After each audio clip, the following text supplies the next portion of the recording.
Hello, hello, magandang tanghali. Magluluto po tayo ng ulam for today. Ayan po ay unang gata lamang kasi dalawang nyog yung napiga.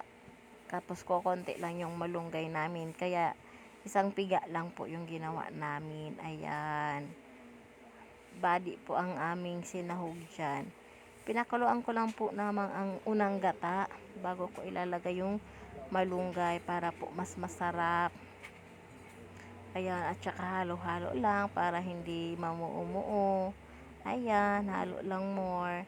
May lasa na po yan, nilagyan ko na.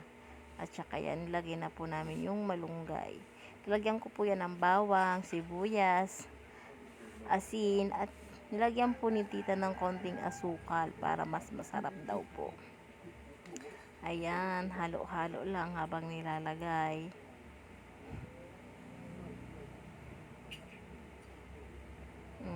Halo-halo lang po.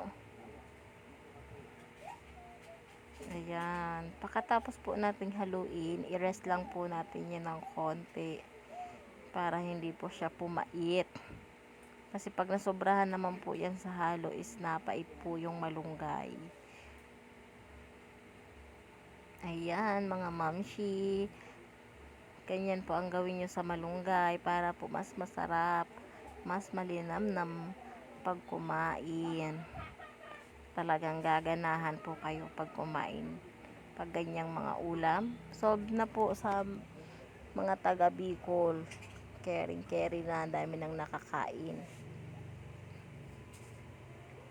Kahit konti lang po yung kunin mong pang ulam dyan, solve na kasi ang sarap niya po. Promise. Yan, bakuluan lang po natin, tigilan natin yung tapos yan, halo po ulit kasi tinigil na po namin nun yung paghalo, kinat ko lang.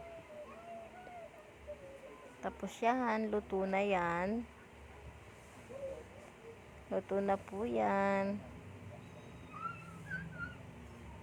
Ayan, o diba, super. Lagyan po natin ng pampagana, sili ang pampagana ng taga Bicol, o diba, o